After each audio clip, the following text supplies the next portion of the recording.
My 5 sisters stood behind Adrian while he accused me of stealing $12 million from our family foundation. In my first life, I had begged them to check the transfer logs until my voice broke. This time, I opened my phone, revoked Sterling Holdings' access to the fraud detection system I owned, and told my lawyer to preserve every server before anyone could erase the truth. Victoria stared at the notification on her tablet. What did you just do? I ended a software license. You cannot shut down a Sterling system because you are angry. It is not a Sterling system, I said. Northstar belongs to Greyline Systems. Your company has been using it under a temporary license for 3 years. Adrian gave a quiet laugh. He sat between my sisters at the long boardroom table, wearing the same dark blue suit he had worn on the day I died. You expect us to believe you built the system that protects a multi-billion-dollar company? No, I said. I am finished asking any of you to believe me. The laughter disappeared from his face. Around us, 23 directors,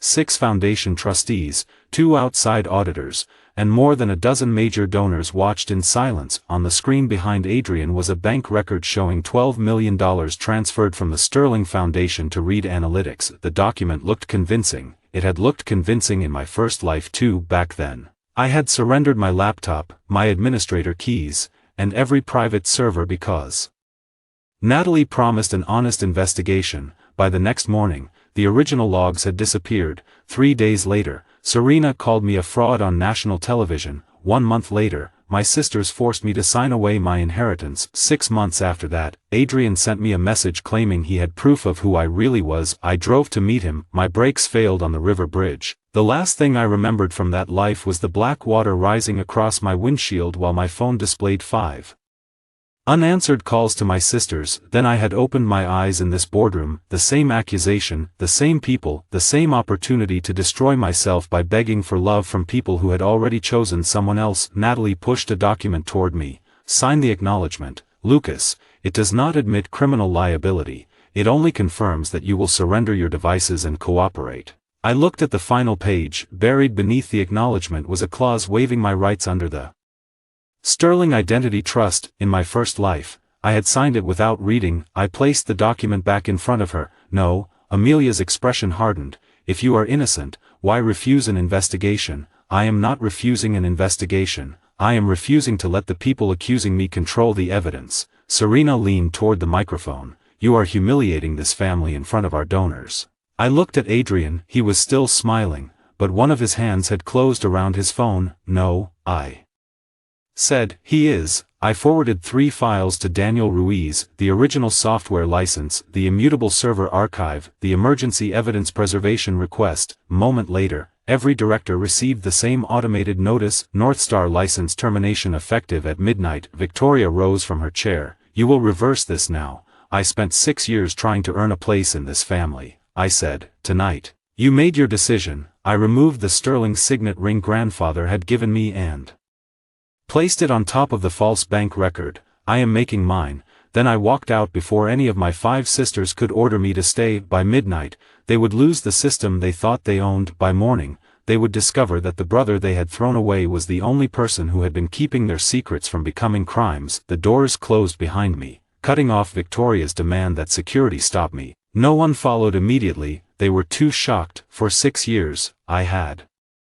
always been the one who stayed. I stayed when Serena seated Adrian beside her at family dinners and told me the chair at the end of the table was more appropriate. I stayed when Amelia refused to list me as grandfather's family contact because my identity was still disputed. I stayed when Natalie drafted 3 separate agreements limiting my access to the Sterling estate. I stayed when Grace apologized in private, then voted with the others in public. Most of all, I stayed every time Victoria told me that trust had to be earned. I had spent 6 years earning something they had given Adrian without question. That was the mistake that killed me. Mr. Reed. Daniel Ruiz waited near the elevators with a leather case under one arm. He was in his early 40s, calm enough to make angry people nervous. In my first life, I had contacted him 2 weeks before I died. This time, I had called him 40 minutes before the board meeting. Did they sign the preservation notice? I asked. They received it. Whether they respect it is another question. They will not. then the independent archive matters. The elevator arrived as we stepped inside. I checked the date again, October 14th, 183 days before the river bridge. My hands were steady, but I could still remember cold water filling my lungs. Daniel watched me close the calendar. You look like you have seen this meeting before. I have seen what happens when I trust them to investigate themselves. That was the only explanation I could give. I could not tell him that I had died. I could not tell him that I knew Adrian would spend the next 6 months transferring assets, drugging grandfather into silence, forging Natalie's signature, and preparing to sell Sterling Holdings to Blackridge Capital. I only knew that, this time, the evidence would survive. My phone rang before we reached the lobby. Victoria. I rejected the call. She called again, then Natalie, then Grace. I turned the phone to silent. Daniel glanced at the screen. You are not going to answer. They already heard me. The lobby of Sterling Tower had been decorated for the foundation gala. White orchids covered the central staircase. Donors in evening clothes were arriving through the revolving doors, unaware that the family hosting them had just accused its biological heir of stealing their money. Serena's communications team was already moving. 2 assistants stood beside the entrance, whispering into headsets. A photographer lowered his camera when he saw me. In my first life, Serena had ordered security to escort me through the front lobby so the donors would see me being removed. This time, I walked past them voluntarily. Lucas. Grace reached the lobby just before I reached the doors. She had removed her jacket, and her dark hair had fallen loose around her shoulders. Of my 5 sisters, she was the only one who had ever looked uncomfortable while hurting me. That had once made me believe she might eventually choose me. It only made her betrayal last longer. What? I asked. You cannot terminate Northstar tonight. Victoria says the quarterly compliance review is running. The license permits immediate termination if Sterling uses the platform to support fraud, conceal fraud, or seize Greyline property. You are accusing us of fraud now. I am protecting evidence. Adrian found the transfers. Adrian created the report. Her expression changed. You do not know that. I know the transfers did not go to Reed Analytics. The account number matches. The last 4 digits match. The routing number does not. Grace stared at me. She managed Sterling Ventures. She understood banking records. For the first time that evening, doubt moved across her face. It disappeared almost immediately. Then explain that to the auditors. I tried that in the meeting. You cancelled a critical system and walked out. Because 5 people I once called my sisters had already decided that the man presenting the accusation was more trustworthy than the man asking them to verify it. Her eyes dropped to my empty hand. You left grandfather's ring. It belongs to the family you chose. That is not fair. I almost laughed. Fair. In my first life, Grace had visited me after I was expelled from the estate. She had brought groceries and told me she did not believe I was evil. Then she testified that I was unstable when Natalie sought an order to seize my servers. She always offered kindness after giving Adrian what he wanted.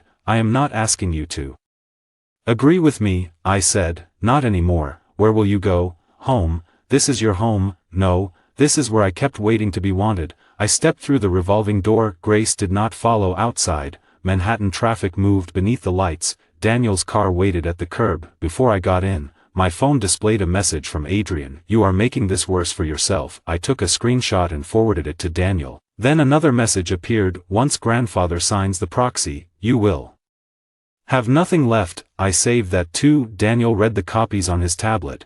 He should not be discussing the proxy while the trust is under dispute. He thinks the dispute ends when I surrender, and you are not surrendering. I am withdrawing. There was a difference. Surrender meant letting them take what belonged to me. Withdrawal meant I decided what they could no longer use. We drove to Greyline Systems, for blocks south of Union Square. The office occupied 2 floors of a converted printing building. Sterling Holdings believed Greyline was a small contractor with 12 employees. It actually employed 63 security engineers, analysts, and forensic specialists across 4 states. I had hidden its growth because every time my family learned I possessed something valuable, Adrian found a reason the family needed it. Northstar had begun as a tool for my foster mother's machine shop. She had nearly lost the business after a bookkeeper stole from her. I built a basic monitoring program to identify duplicated invoices and altered account numbers. Years later, that program became one of the most accurate internal fraud platforms in the private market. Sterling Holdings had used it for 3 years. They had never paid the commercial rate, had allowed the discount because I thought saving their company would make them see me as family. It only taught them that my work was theirs. Mara Chen was waiting in the conference room when Daniel and I arrived. She had already connected the mirrored archive to an isolated network. Your transfer alert was correct, she said. The 12 million did not go to Reed Analytics, Halcyon Consulting. 3 payments went to Halcyon, 2 went through Branton Advisory, then converged in the same account, controlled by Martin Hale. She looked up. How did you know? Invoices from an earlier review. That was partly true. In my first life, I had discovered Martin's name 3 hours before my brakes failed. Mara turned the monitor toward me. The authorization trail is strange. The first approval came from Grace Sterling's hardware token, the second used a Foundation Administrator account assigned to Adrian. The final reconciliation report was generated manually. By whom? The user ID belongs to Lucas Reed. Daniel folded his arms. They used his name. Mara shook her head. Not exactly. The account was created 6 weeks ago. It looks like his account, but the employee number has an extra 0, a counterfeit identity hidden inside a counterfeit heirs system. Adrian had always liked symmetry. Can we prove where it was created? I asked. Not yet. Northstar recorded the device fingerprint, but the IP data is in Sterling's live environment. At midnight, the license switches to preservation mode. Mara nodded. Once that happens, Northstar will stop processing new Sterling transactions, but it will retain the last 90 days of authentication data. Daniel looked at me. They will accuse you of locking them out. They still have their own accounting software. Northstar only detects what that software misses, and if what it detects is embarrassing, they should have thought of that before they accused the owner of the system. At 11:43, Victoria called again. This time, she left a voicemail. Lucas, this performance ends now. Reinstate the license, return to the boardroom, and sign the cooperation agreement. If you force me to choose between you and the stability of this family, you will not like my decision. I listened twice, not because the words hurt, because I wanted to remember exactly how easily she made the choice sound. I forwarded the recording to Daniel. At 11:58, the Northstar control panel displayed every active Sterling connection: Sterling Holdings, Sterling Foundation, Sterling Health Network, Sterling Media Group, Sterling Ventures. 5 divisions, 5 sisters. Each had built part of her career on a system created by the brother she refused to recognize. At midnight, I pressed confirm. The green connection icons turned amber. License terminated. Preservation mode active. 30 seconds later, the alerts began. An unauthorized transfer from the Foundation. A concealed loan attached to Sterling Health. Bot network payments routed through Sterling Media. A draft change to the family trust. A pending data export from the executive office assigned to Adrian Sterling. Mara stared at the screen. He is moving tonight. He moved tonight in my first life too, I said quietly. Daniel looked at me, but I did not explain. I selected preserve all. Across the city, Adrian was probably still telling my sisters that I had destroyed myself. He did not understand that I had finally stopped trying to convince them. I was letting the evidence do it instead. By 7 the next morning, Sterling Holdings had sent 26 emails demanding restoration of Northstar. Victoria sent 12 of them. Natalie sent 6 legal notices. Serena's office requested a statement. Amelia wanted temporary access for the hospital network.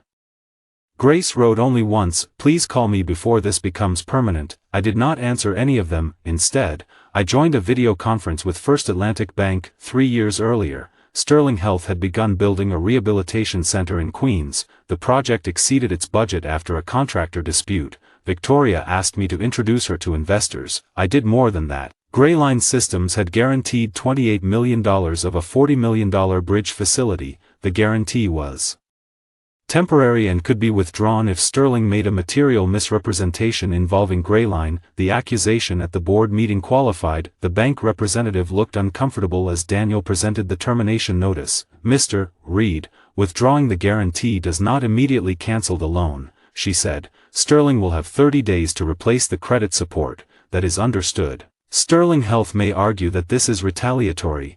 It is risk management, Daniel replied.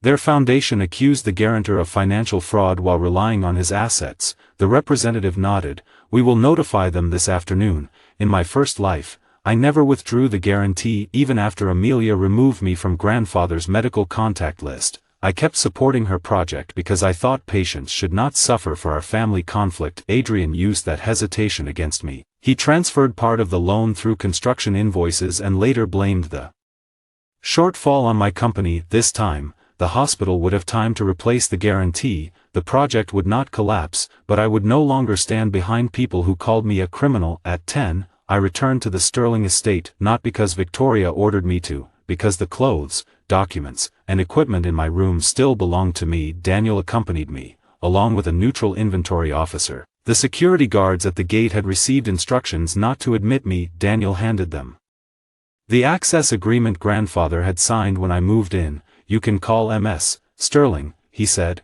or you can explain why you unlawfully withheld Mr. Reed's property after receiving a preservation notice. The gates opened. The Sterling estate stood on 6 acres overlooking the Hudson, gray stone walls, tall windows, perfect lawns. For 6 years, I had lived in the East Guest Wing. Adrian occupied the family suite that had once been prepared for the missing Sterling son. My bedroom contained almost nothing personal: a drafting desk, 2 computers, a bookshelf, a framed photograph of my foster parents beside their machine shop. The only Sterling object in the room was a wooden box containing letters from my mother. Grandfather had given it to me after the first DNA test. I placed it in my case. The inventory officer photographed every device before my staff disconnected it. I was securing the final server when Adrian appeared in the doorway. He wore a cream sweater and held a cup of coffee.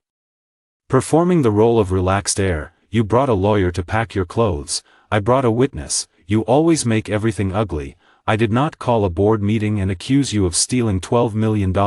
No, you only shut down the system the company needs to operate. The company operated before North Star, not at its current scale. That was the closest he had ever come to acknowledging what I had built. He stepped into the room and lowered his voice. You can still fix this, by confessing, by accepting reality. What reality is that? I am their brother. The words once would have cut through me, now they only exposed him. If that were true, I said, you would not need me to disappear. His jaw tightened. You came here 6 years ago with a test from a private laboratory and expected 5 women who had raised me to throw me away. I expected them to check the evidence. They did. They checked the test you arranged through a hospital where Martin Hale controlled security. His expression changed for less than a second. It was enough. I had not possessed proof of Martin's involvement in this timeline yet, but Adrian's reaction confirmed that the past had not changed. He recovered quickly. You sound paranoid. You sound nervous. He looked at the server case. What is on that? My property. Sterling data belongs to Sterling, which is why the data remains on Sterling servers. This contains Greyline code and independently preserved authentication records. You cannot use those records. I do not need to use them. I need to make sure you cannot delete them. Footsteps sounded in the hall. Victoria entered first, followed by Natalie and Grace. Victoria looked at the open cases. Put everything down. No, this equipment may contain evidence of embezzlement. Daniel stepped forward. The devices belong to Greyline Systems. We offered a certified forensic image through an independent examiner. Natalie held up a document. This is a litigation hold. A hold prevents destruction, Daniel said. It does not transfer ownership. Victoria ignored him and looked at me. You created this crisis. Restore the software and remain here until the audit is complete. Who chose the auditor? The Foundation Committee, chaired by Adrian. He discovered the transfers. He generated the report that concealed them. Grace's attention moved between us. Lucas said the routing number on the presentation did not match Reed. Analytics. Victoria turned toward her. We reviewed that. No, Grace said. We reviewed the final 4 digits. Adrian sighed. He told you exactly what to look for. Grace, of course you found an inconsistency. He built the fake document. That is not how routing numbers work, she said. Victoria's face hardened. This is not the time to fracture. There it was. Evidence was a fracture. Obedience was unity. I closed the final case. At 3 this afternoon, First Atlantic will notify Sterling Health that Greyline has withdrawn its guarantee. Amelia entered the doorway just in time to hear me. You did what? I ended the guarantee. That facility serves patients. The project has 30 days to replace my support. You have assets. Use them. You promised that funding. I promised it while you treated me as a member of this family. Her face flushed. So this is punishment? No. Punishment would be waiting until the loan defaulted. I gave the bank full notice. You are using sick people to force us to believe you. I am refusing to risk my company for people who accused me of theft. Adrian moved beside Amelia. He wants us frightened. That is all this is. I looked at the 5 women in the hall. Victoria, who demanded control. Amelia, who made cruelty sound compassionate. Natalie, who hid behind documents. Serena, absent because she was probably preparing the public story. Grace, still watching Adrian too carefully. In my first life, I had stood in that hallway and begged them to give me 48 hours. This time, I lifted the last equipment case. I am done frightening you, I said. From now on, you will only experience the consequences of your own decisions. I walked downstairs. No one tried to stop me again. At the front entrance, the inventory officer handed me the signed list. I returned the estate key to Victoria. Adrian leaned against the stair rail. Where will you go when Greyline fails? I looked back at him. You still think Greyline exists because of Sterling? It does. No, Sterling is the client I was too emotionally compromised to fire. His smile vanished. I left the estate at 12:27. At 12:41, Northstar sent an automated alert to the Independent Archive. Someone inside Sterling had attempted to delete the authentication history for Grace's hardware token. The deletion request came from Adrian's executive device. I forwarded the alert to Grace. No message, no accusation, only the record. At 1:13, she replied, I never authorized that transfer. For the first time in 6 years, one of my sisters had made a statement that did not begin with Adrian's version of events. Grace did not call me, she called Adrian. I knew because Northstar recorded a new login from her office at 1:27, followed by an authentication request from his penthouse. The system did not capture their conversation. It did not need to. At 1:34, someone attempted to revoke Grace's token. At 1:36, someone tried to create a replacement token using Adrian's administrator privileges. At 1:38, Grace's account was locked. Every action entered the Independent Archive. Mara watched the sequence on the conference room screen. He is cleaning the trail. He thinks the license termination cut off our visibility. It should have. Northstar's preservation clause keeps authentication records active for 72 hours after termination. She looked at me. You wrote a very aggressive contract. I wrote it after a client tried to destroy fraud evidence. That client had been Sterling Holdings. In my first life, had rewritten the contract 3 weeks before I died. The new version existed when I woke in the past because I had already updated Greyline's standard license months earlier. Sterling's legal department never read the amendment carefully. For once, their habit of underestimating me worked in my favor. At 2, 2 detectives arrived at Greyline. Natalie came with them. She wore a charcoal suit and carried a court application that had not yet been signed by a judge. Lucas, she said, Sterling Holdings has reported an unlawful intrusion into its financial network. Daniel met them at reception. My client invited law enforcement to inspect a certified forensic copy this morning. This is not a voluntary review anymore, Natalie replied. The company experienced service disruption, account lockouts, and attempted data extraction after Lucas terminated the license. Northstar did not extract data. It preserved authentication events under the contract. Your office approved. Natalie looked at me. You are monitoring private company accounts. I am recording access to my software. You are making a distinction without a difference. It is a distinction you wrote into section 14. One detective opened his notebook. Can you show us the contract? Daniel provided it. Natalie's mouth tightened as the detective read. She had approved the agreement 18 months earlier. Believing it was routine, the second detective asked to see the server environment. I took them to the isolated review room. Mara explained the chain of custody. Every file had been hashed, timestamped, and copied before Sterling received the preservation notice. We will provide a complete image to a neutral examiner, I said. We will not give Sterling direct access. Natalie placed a small evidence bag on the table. Adrian received this voice message at 11 last night. The detective played the recording. My voice filled the room. When this is over, you will not have a name, a home, or a family. I will erase you. The sentence sounded real. In my first life, it had terrified my sisters. Serena played it repeatedly during her television interview. I had spent weeks insisting I never said it. This time, I knew where it came from. May I play the complete call? I asked. Natalie's eyes narrowed. What complete call? I opened Greyline's business archive. 6 weeks earlier, Adrian had called to demand that I remove a risk alert involving one of his projects. I played the conversation. My voice said, when this audit is over, the unauthorized account will not have a name, a home address, or a family profile attached to Sterling. I will erase it from the approved vendor list. The forged threat had been assembled from that sentence. The examiner compared the waveforms. 3 cuts appeared, then 5, then 11. Natalie went still. The detective turned to her, who provided the recording. Adrian, did he say it was a voicemail? Yes, it was not. He may have received it from someone else. Did he sign the complaint? Yes. The detective wrote something down. For the first time, Natalie looked less like my sister and more like a lawyer who had discovered that her client had lied in a sworn statement. It did not make me feel better. She had believed him because she wanted to. Lucas, she said carefully, did you edit the original call after receiving the complaint? No. Grayline archives all business calls involving security instructions.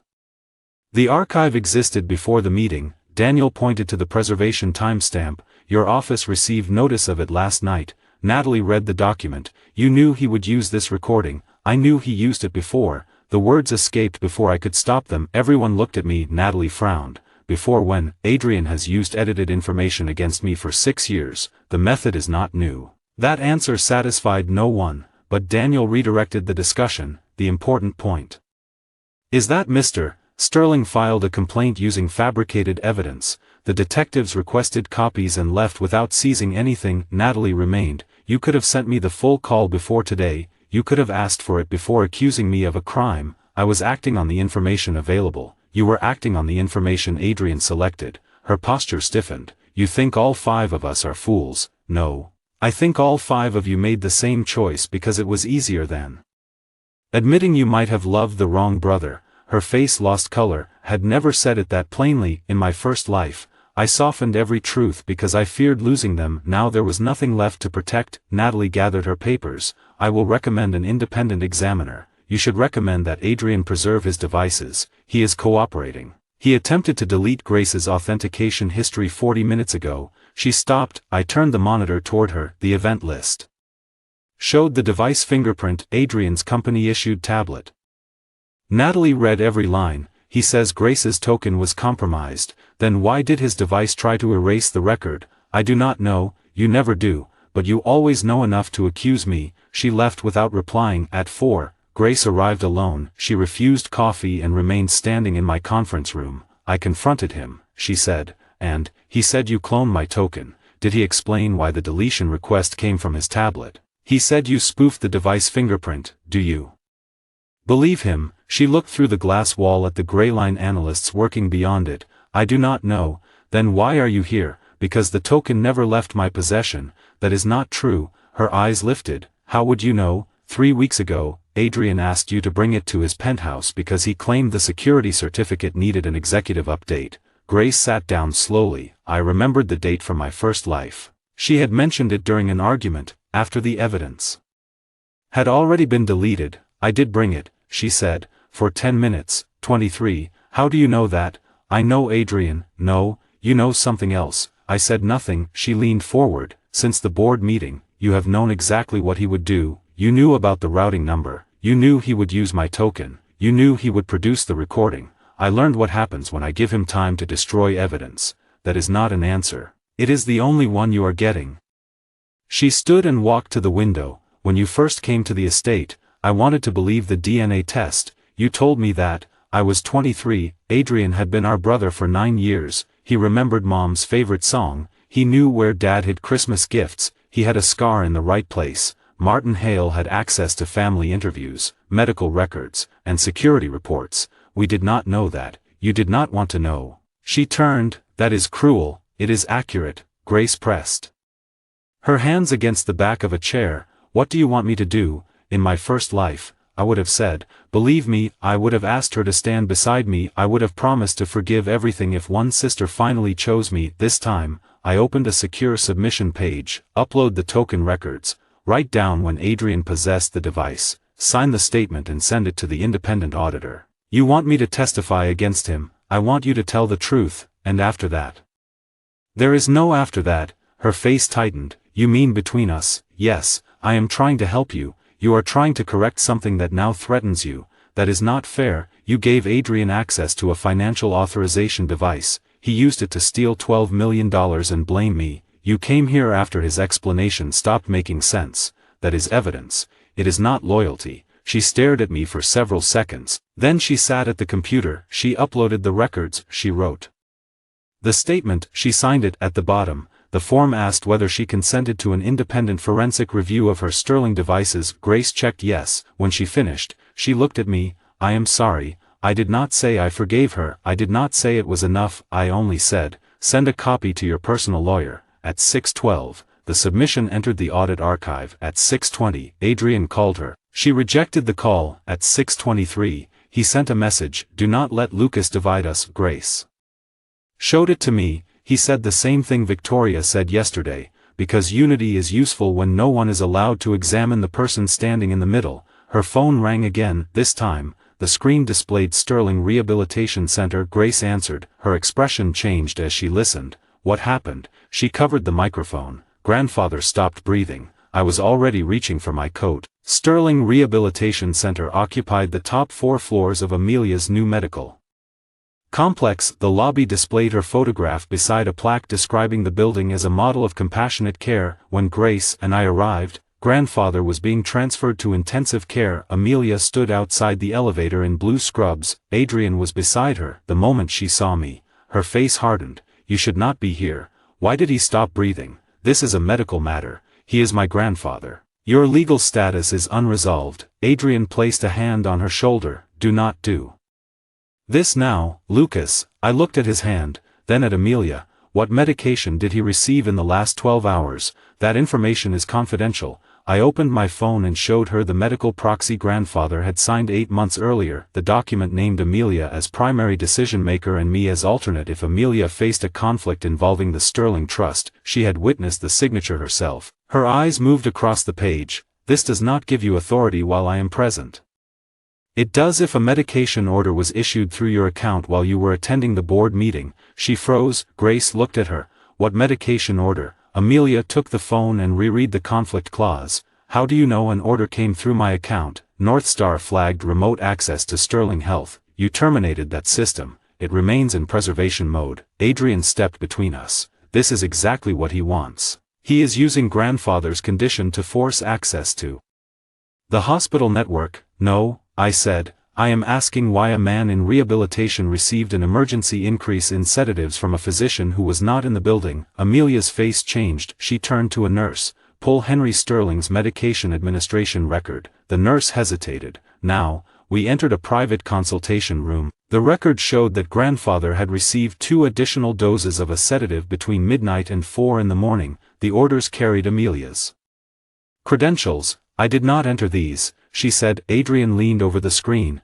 Then Lucas did. Amelia looked at me. I expected accusation. Instead, she asked, can Northstar identify the device? Yes. Show me. I connected Daniel and Mara by secure video. Mara displayed the authentication record. The orders originated from an administrative workstation on the 22nd floor of Sterling Tower. Adrian's executive office. He shook his head immediately. That floor has dozens of employees. The device number ends in 471, Mara said. It is registered to your chief of staff. My staff would never issue medical orders. Someone used Amelia's credentials from that device. Adrian looked at her. You lent your tablet to Lucas last month. Amelia's eyes narrowed. For a security update. Exactly. I gave it to him in this building. The order came from Sterling Tower. He could have copied the credentials. I almost admired the speed of the lie. In my first life, it had worked. Amelia had reported me for unauthorized access.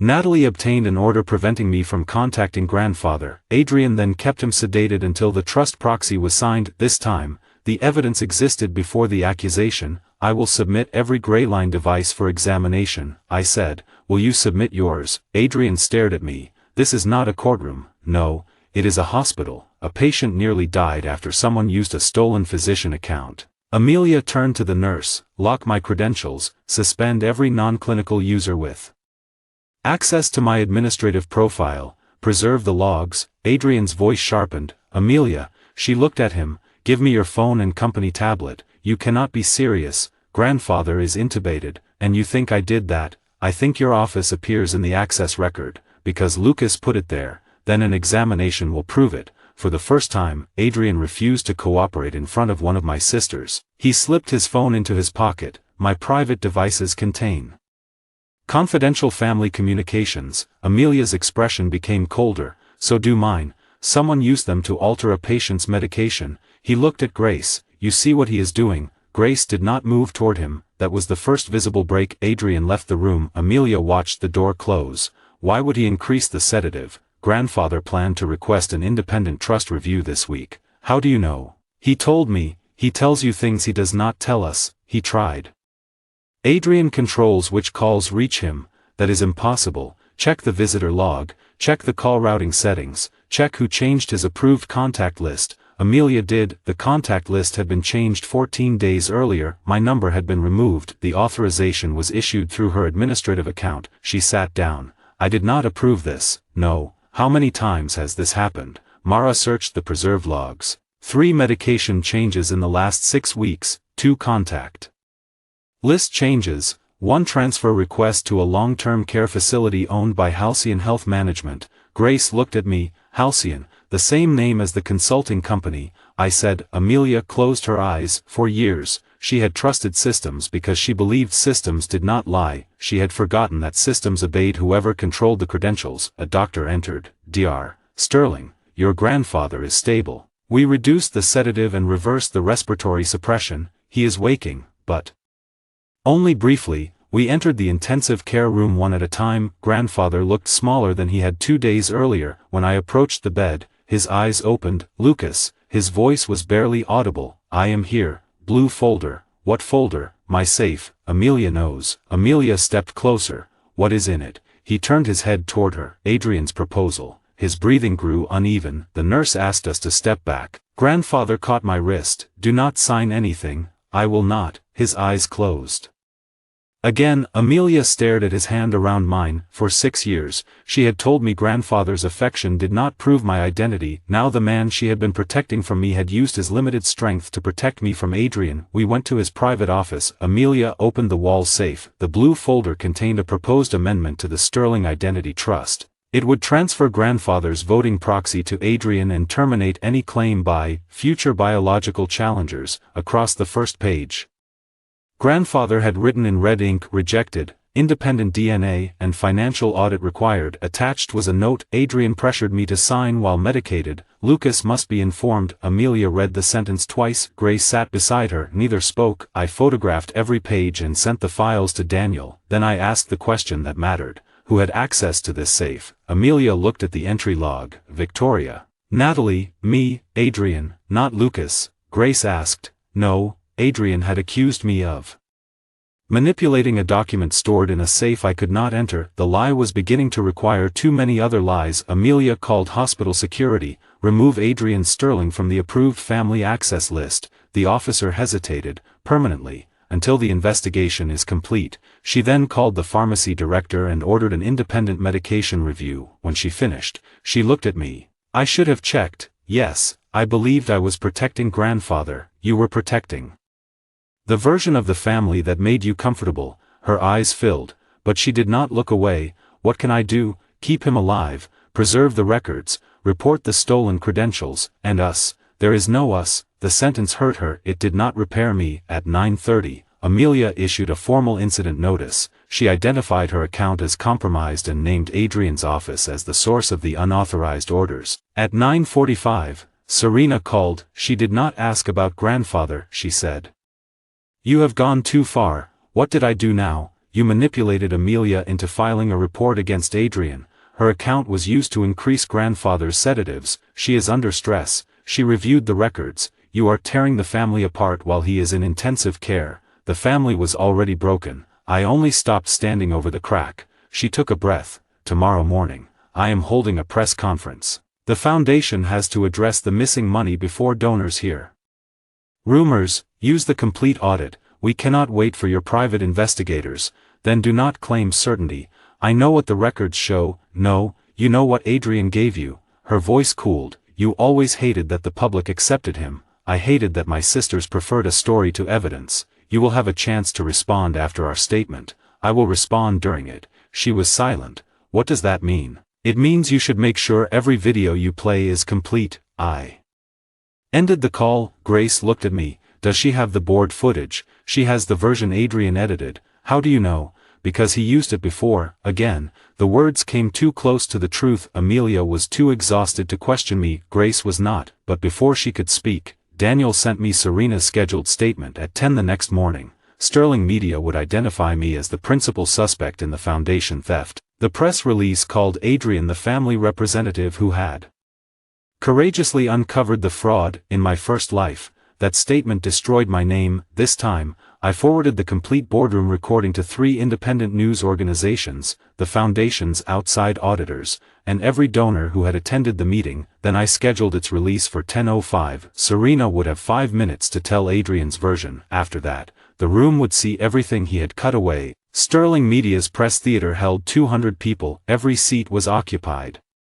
The front rows contained financial reporters, hospital donors, board members, and representatives from organizations that had received Sterling Foundation grants. The accusation involved charity money. Serena had turned it into a public event because she believed controlling the first headline meant controlling the truth. That strategy had made her career. It had also made her useful to Adrian. I entered through the side doors at 9:58 with Daniel and Mara. Several reporters recognized me. Cameras turned. Serena stood behind the stage curtain, speaking with her production director. When she saw me, she walked over. You were not invited. The statement concerns me. You will receive a response opportunity later. You said that last night. I am trying to prevent chaos. You scheduled a live accusation before the independent audit began. The donors require clarity. Then give them the original bank routing numbers. Her eyes flickered. Adrian's team verified the report. Adrian's team created the report. She lowered her voice. If you disrupt this event, I will have security remove you. Do that on camera. You think this is a game? No. I think you built a room full of witnesses. The stage manager called Serena's name. She looked at Daniel. If your client releases confidential company material, we will sue. Daniel handed her a copy of the preservation notice. The complete board video belongs to the foundation and was recorded in the presence of outside trustees. Your office may not selectively publish altered excerpts while suppressing the original. Her jaw tightened. You planned this. I learned from you. I said. She walked onto the stage. The lights rose. Serena had always been the most polished of my sisters. She knew exactly when to pause, when to lower her voice, and when to look directly into a camera. Yesterday evening, she began. The Sterling Foundation discovered evidence of a substantial unauthorized transfer involving an outside company controlled by Lucas Reed. My photograph appeared on the screen. Not a recent photograph. It was my intake photo from the day I first arrived at the estate. Exhausted after an overnight bus ride and 3 interviews with private investigators, Serena had selected the image that made me look unstable. The foundation has placed all related accounts under review. She continued. Mr. Reed responded by terminating essential software services and threatening members of the Sterling family. The edited audio played. When this is over, you will not have a name, a home, or a family. I will erase you. Murmurs moved through the room. Serena looked directly at me. We understand that Mr. Reed disputes the evidence. However, protecting charitable assets must come before private family conflict. Adrian joined her on stage. He wore a restrained expression, as though the attention embarrassed him. I never wanted this to become public, he said. Lucas has struggled with his place in our family. We tried to support him, but his resentment grew. The lie was almost elegant. He did not call me an imposter, he called me damaged. That allowed my sisters to appear compassionate while destroying me. Reporter raised her hand. Mr. Sterling, did you personally discover the transfer? Yes, I was reviewing foundation expenses when I found payments to Reed Analytics. Did Mr. Reed have authority to initiate those payments? No. At 10:05. Phones began vibrating across the room. The complete boardroom video had been released. The first reporter opened it, then another. The screen on stage flickered as Serena's production director received an urgent message. The unedited recording began circulating. It showed Adrian presenting a document that displayed only the final 4 digits of the recipient account. It showed me asking for the full routing number. It showed Victoria refusing to delay the accusation. It showed Natalie pushing a waiver across the table. It showed all 5 sisters standing behind Adrian before an independent audit had begun. Most importantly, It showed Adrian's assistant replacing the original document on the presentation desk during a short recess. The complete audio also played my original sentence about removing an unauthorized vendor account. Reporter stood, Ms. Sterling, why did your statement describe this as a threat when the full recording concerns a database entry? Serena's producer whispered into her earpiece. She ignored him. The foundation received a shorter recording, from whom? The material was provided through our internal review. Was it provided by Adrian Sterling? Another reporter called out. Why was the account number cropped? Adrian moved toward the microphone. These are technical distractions. The money still went to a company using Lucas's name. Mara sent the independent routing report to the press portal. The recipient bank was in Delaware. Reed Analytics banked in New York. The account holder was Halcyon Consulting. Third reporter raised her voice. Halcyon Consulting received 3 of the payments. Why did your presentation identify Reed Analytics? Adrian looked toward Serena. She looked at the control booth. The screen changed again. A spreadsheet displayed payments made by Sterling Media's promotional department to a digital engagement company called ClearCurrent. ClearCurrent was owned by Halcyon Consulting. The company had created thousands of automated accounts repeating phrases from Serena's press release before the event even began. The payments came from the missing foundation funds. Serena's face lost its polished calm. She turned to Adrian. You told me ClearCurrent was an outside crisis vendor. It is. You said Victoria approved the payment. She did. Victoria was watching from the front row. I did not approve that vendor, she said. Adrian's eyes moved around the room. The sisters who had stood behind him yesterday were no longer arranged in a protective line. Grace sat beside the independent auditor. Amelia remained at the hospital. Victoria had risen from her chair. Natalie was reading the bank report on her tablet. Serena removed her earpiece. Who gave my department the engagement instructions? My office sent recommendations. Your office sent scripts describing Lucas as a violent imposter. Because we needed to control the story, we used charitable funds. I did not know the funding source. Your administrator account approved the invoice. Adrian's voice hardened. Serena, do not lose control in front of the press. The command did what evidence had not yet done. It made her see how he viewed her, not as a sister, as a tool that had stopped functioning. Serena faced the cameras again. The Sterling Media statement issued this morning relied on material that has now been shown to be incomplete and, in part, altered. Adrian stepped toward her. She lifted one hand. I am not finished. The room became silent. I am withdrawing the allegation that Lucas Reed issued a personal threat. Sterling Media will provide its payment records, communications, and vendor instructions to the independent investigation. Adrian stared at her. You are handing him the company. No, she said. I am correcting a false statement I made. You are doing exactly what he wants. Serena looked at me. I gave her nothing, no gratitude, no approval, no sign that telling the truth had restored anything between us. Her voice weakened slightly. Lucas, can we suspend the public release until we understand what happened? No, we have already corrected the statement. You corrected it after the complete recording became public. The company could suffer permanent damage. The damage began when you used your network to convict someone before checking the evidence. Do you want to destroy us? I want every record preserved. She flinched. The reporters continued asking questions. Victoria left through the side aisle. Natalie followed Adrian backstage. Serena remained at the podium and answered for another 20 minutes. By noon, every major financial outlet had replaced its original headline. The story was no longer Sterling Air exposes family imposters foundation theft. It was Sterling Foundation used altered evidence in $12 million accusation. At 12:30, Serena came to the private conference room where Daniel, Mara, Grace, and I were reviewing the payment records. She closed the door. I sent the vendor communications. Mara checked the portal. They are arriving. Serena placed her phone on the table. Adrian's chief of staff sent the scripts 3 days ago. Before the board meeting, Grace said,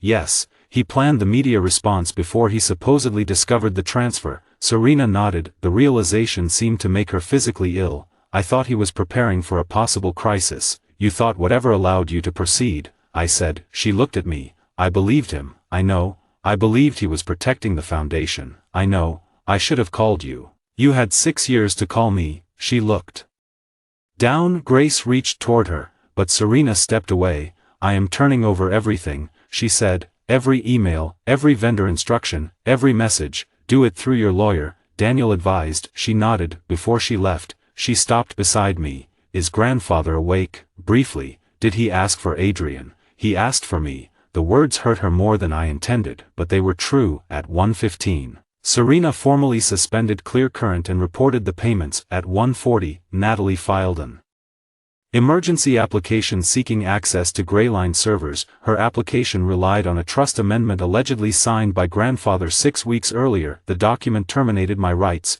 transferred control to Adrian, and declared all software created during my residence at the Sterling estate to be family property. At the bottom was Natalie's electronic signature. I remembered that document. In my first life, it had been used to seize my company. I also remembered something Natalie did not. On the date she supposedly signed it, she had been flying over the Atlantic with no network connection. The evidence hearing took place 2 days later. Sterling's legal team occupied one side of the courtroom, Greyline occupied the other. Natalie sat behind outside counsel instead of arguing personally. She had not withdrawn the application, but she no longer looked certain. Adrian sat beside her. Victoria was absent. Serena and Grace sat in the public gallery. Amelia remained with grandfather. The Sterling application made 3 claims. First, Northstar had been developed using family resources. Second, I had used the software to gain unauthorized access to Sterling systems. Third, the Identity Trust Amendment gave Adrian authority over any intellectual property connected to a disputed family member. Every claim depended on the amendment. Daniel began with the software ownership records. Greyline Systems had registered the original Northstar code before I entered the Sterling estate. Development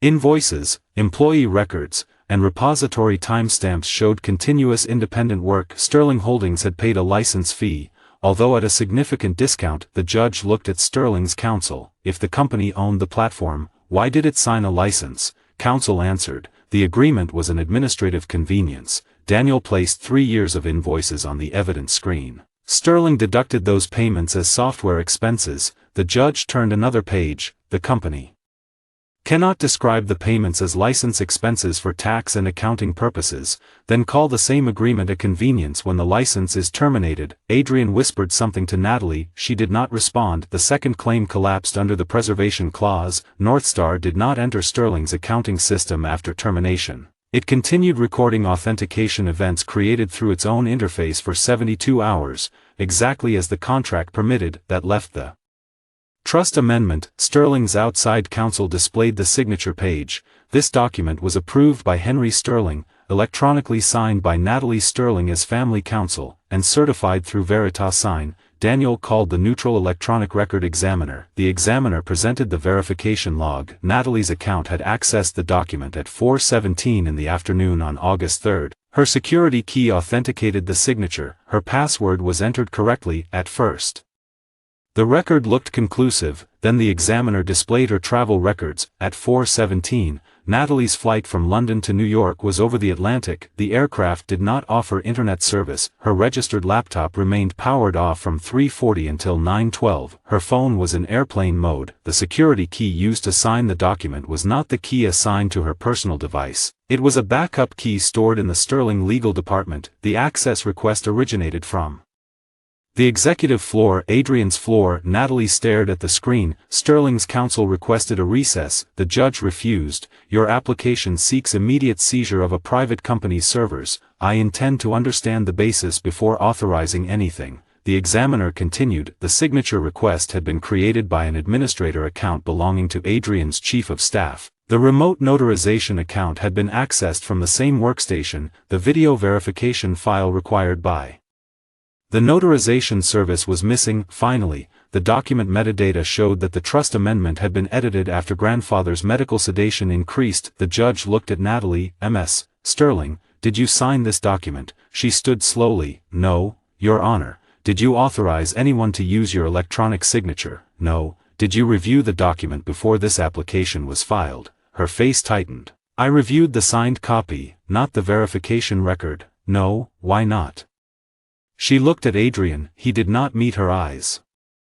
I was told the original verification package was held by our executive office. The judge denied the server seizure request. She ordered both parties to maintain all evidence and directed Sterling to submit the disputed amendment to an independent fraud examination. The hearing ended without anyone being arrested or publicly condemned. It did not need more drama. The facts had already done enough. Outside the courtroom, Reporters waited behind barriers. Natalie avoided them and entered a private consultation room. Daniel and I were preparing to leave when she asked to speak with me. Without Adrian, I said. He stood 10 feet away, his face hardened. You cannot isolate my sisters one by one. Natalie turned toward him. Did you use my backup key? No. Did your chief of staff? He manages document circulation. Did you tell him to sign the trust amendment? Grandfather approved it. The verification video is missing. Because Lucas corrupted the file. I looked at Natalie. Ask him why the draft contains a confession in my name. Her eyes narrowed. What confession?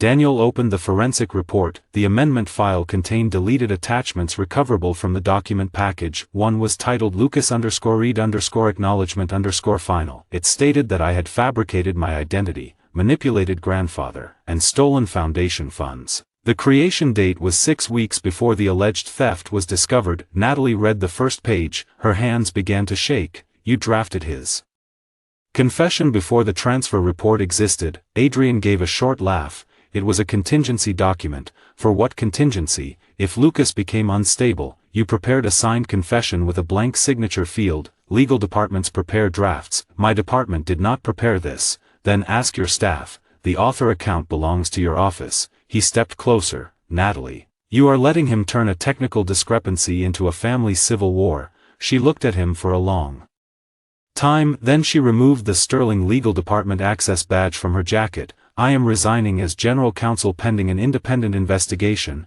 His expression changed. You cannot. I can. Victoria will not accept it. I am not asking Victoria. He lowered his voice. Think carefully. Your professional reputation is attached to these documents. Yes, she said. That is why I am no longer allowing you to explain them for me. Adrian looked at me. This is what you wanted. No, I said. I wanted her to read before she accused me. Natalie left through a private exit. Adrian remained. You think this makes you part of the family? I am not trying to be part of the family. Then why are you doing this? Because you stole from my company, used my name, endangered grandfather, and planned to take assets that do not belong to you. This is about the sisters. It was. He smiled. The expression contained no warmth. That is the difference between us, Lucas. You wanted them to love you. I understood that love is only another form of control. You sound proud. I survived. So did I. He did not understand the meaning. He walked away. That afternoon, Natalie sent the independent examiner her legal department access records. She also provided a series of messages from Adrian. Need the trust package completed before Victoria reviews the merger. Use the backup authorization if necessary. Lucas cannot be allowed to trigger the identity clause. The messages did not contain a direct order to forge her signature. They did not need to. They established motive, timing, and control. At 5, the independent trustee notified all beneficiaries that the identity dispute clause had been activated. Until the DNA and fraud reviews were complete, no permanent transfer of Sterling voting rights could occur. The trust's protective vote would be assigned to the claimant supported by the earliest independently verified biological test. Me, for the first time, I possessed the authority grandfather had tried to preserve. It amounted to 11% of Sterling holdings, not enough to control the company, enough to block a major asset sale. At 6, Victoria announced an emergency board meeting for the next morning. Sterling Holdings faced a liquidity problem. Donors were suspending commitments. The bank wanted replacement support for the hospital loan. Northstar remained offline. The foundation scandal had damaged the share price of 2 affiliated companies. Victoria proposed one solution: a rapid merger with Blackridge Capital. In my first life,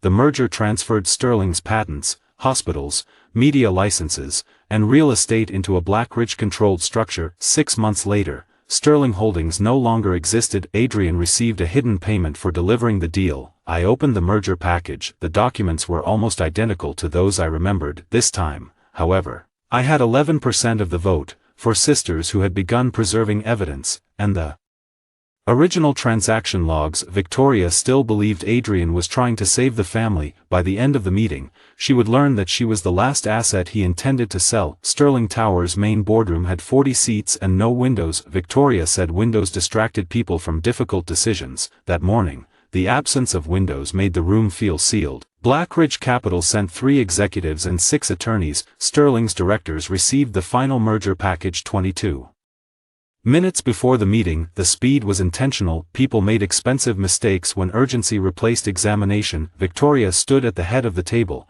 We have 48 hours before First Atlantic requires confirmation of replacement credit support. Several donors have suspended commitments, our compliance platform is inactive, and the market is reacting to false public speculation. She looked at me when she said false. Even after everything, part of her still wanted the crisis to be my fault. Blackridge will provide immediate liquidity, assume the hospital facility, and fund an independent review of the foundation. A Blackridge executive advanced the presentation. The proposed transaction valued Sterling Holdings at 62% of its assessment from 6 months earlier. Voting control would transfer to Blackridge. Sterling's hospitals would be separated from the family foundation. Sterling Media's broadcast licenses would become collateral. The family trust would retain a minority economic interest but lose operational control. Adrian sat at Victoria's right hand. He was no longer officially representing the foundation, but Victoria had invited him as a family beneficiary. Grace sat farther down the table. Amelia joined by video from grandfather's hospital room. Serena sat with outside media counsel. Natalie attended as an individual beneficiary, not as family counsel. The arrangement told me everything. My sisters had stopped standing behind Adrian. They had not yet learned how to stand together without him. Victoria turned to me. The identity trustee informed us that you intend to exercise the protective vote. Yes, if you block this transaction, Sterling Health may lose its financing. Blackridge does not intend to preserve Sterling Health. The Blackridge executive smiled politely. Our plan provides complete funding by selling the rehabilitation properties after closing.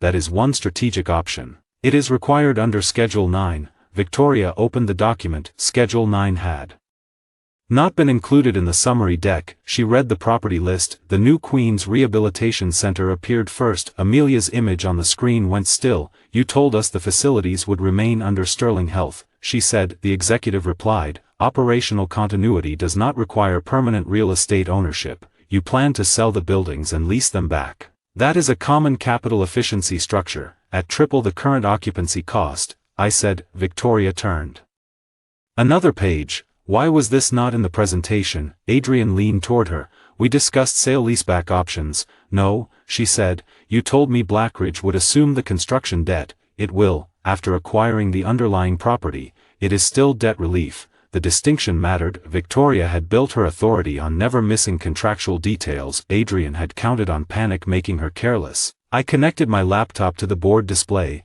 The acquisition vehicle is called BRC. Sterling Partners. 38% of its private participation units are reserved for advisory partners. Blackridge Council objected. Those allocations are confidential. They were funded through Sterling Foundation money. Mara displayed the transfer map. Halcyon Consulting had received the missing $12 million. Halcyon transferred $7 million to a holding company. That holding company purchased participation rights in BRC Sterling Partners. The beneficial ownership declaration named Martin Hale. A second agreement promised Adrian a 4% transaction fee after the merger closed. The room became silent. Victoria looked at Adrian. You have a financial interest in the buyer. No, your name is on the agreement. That document was drafted but never executed. The escrow account was funded yesterday, Grace said. She placed her token report on the table. The first foundation transfer used my authorization device. Adrian possessed it on the date the security certificate was copied. Adrian looked at her. You already told me Lucas cloned it. I told you that was your explanation.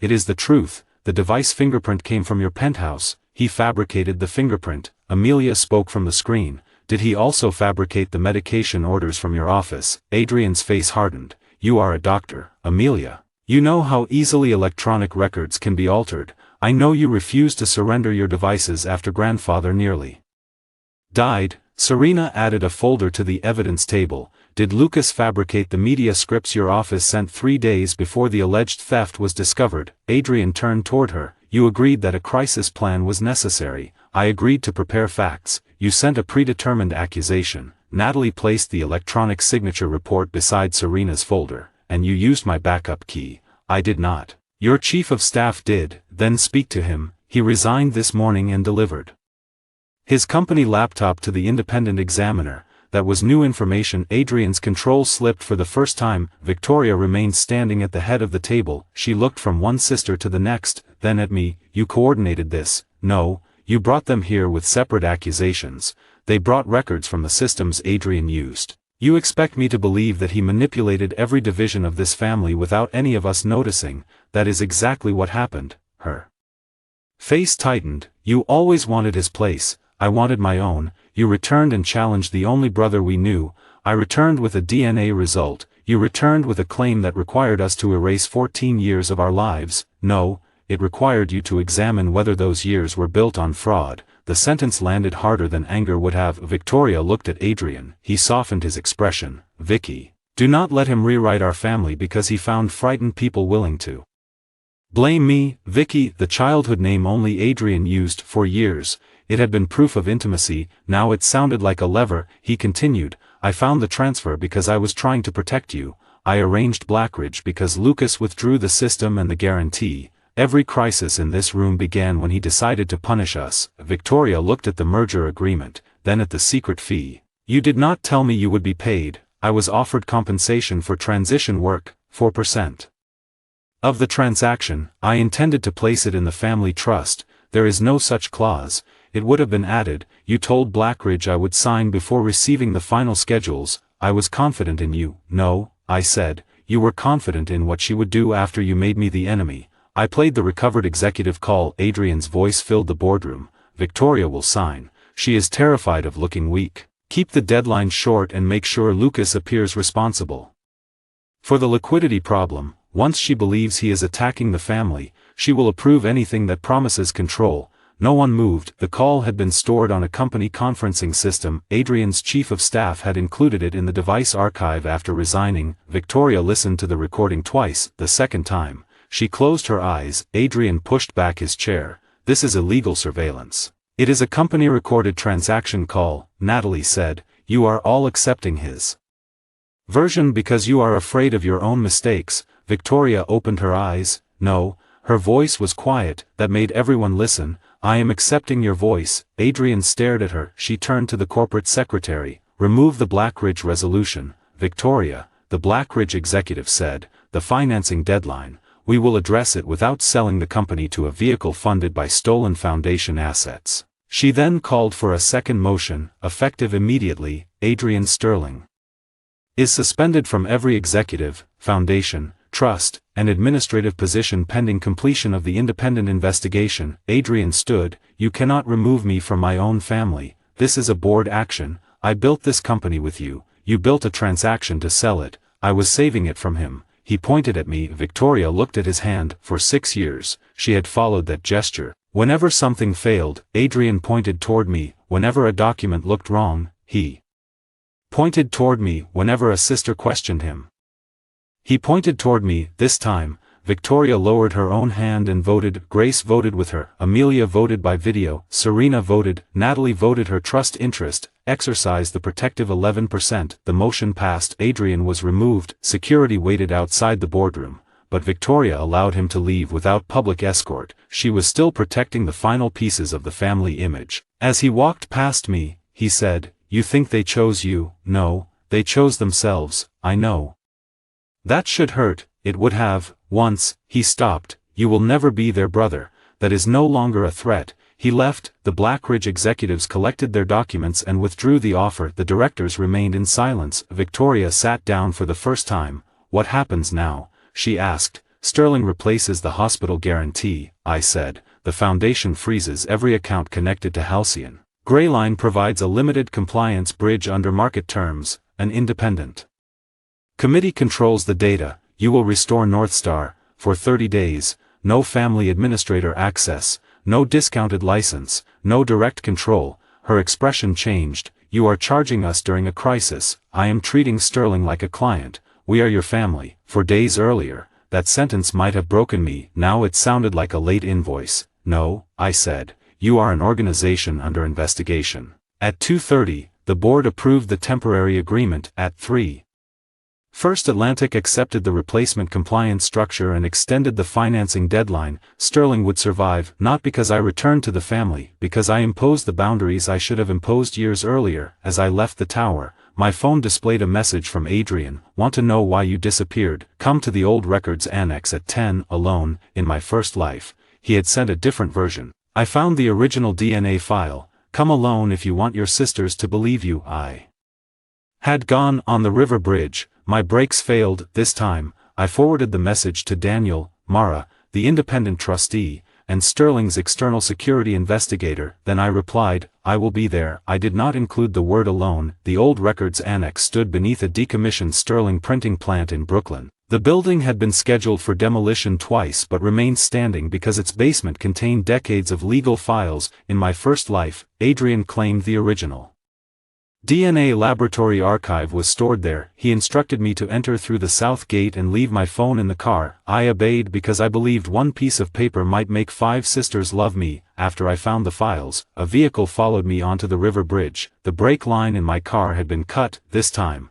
I arrived in Daniel's car. The independent security team entered first. Every room used for the meeting was inspected. The loading dock cameras were activated. A temporary recording notice was posted at each entrance. No one entering the building could later claim the meeting was private. Victoria objected to my presence. You should not be here. He contacted me. That is why you should stay away. In my first life, I did. She looked at me. I corrected myself. In the life I had before this family, I spent years avoiding conflict. It solved nothing. The explanation did not satisfy her. But she had no authority to remove me. The 5 sisters waited in the central archive room. It was the first time I had seen all of them together since the board accusation. Grace stood closest to the door. Amelia had left grandfather with an independent physician. Natalie carried no family legal badge. Serena wore no makeup and had kept the press away. Victoria still looked like a chief executive, but the certainty had left her posture. You said Adrian believes we are helping him leave.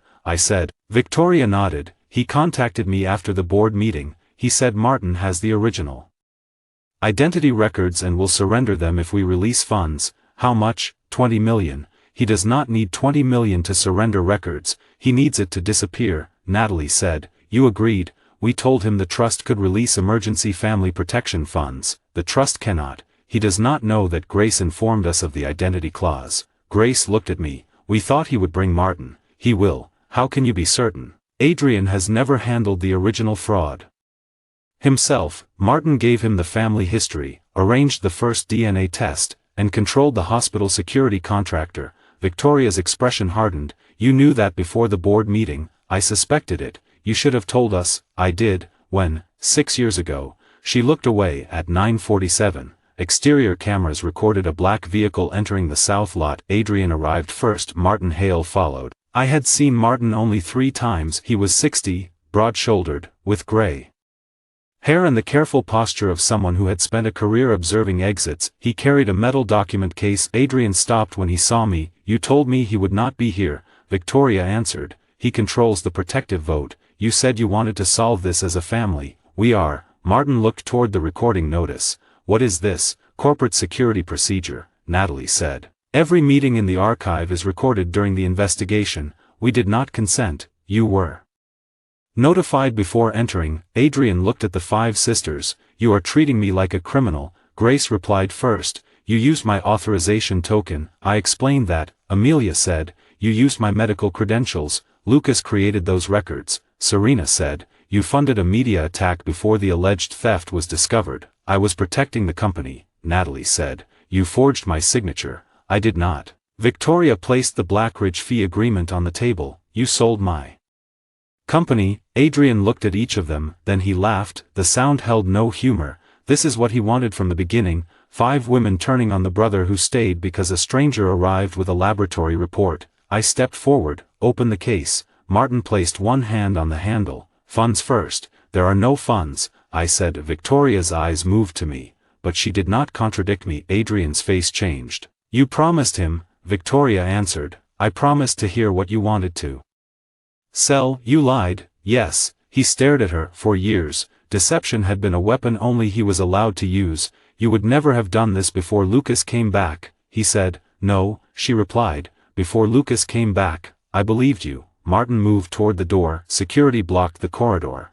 No one is being detained, Daniel said from the observation room speaker. However, the document case is subject to the existing preservation order if it contains Sterling records. Martin looked up at the camera. You think recordings make you powerful?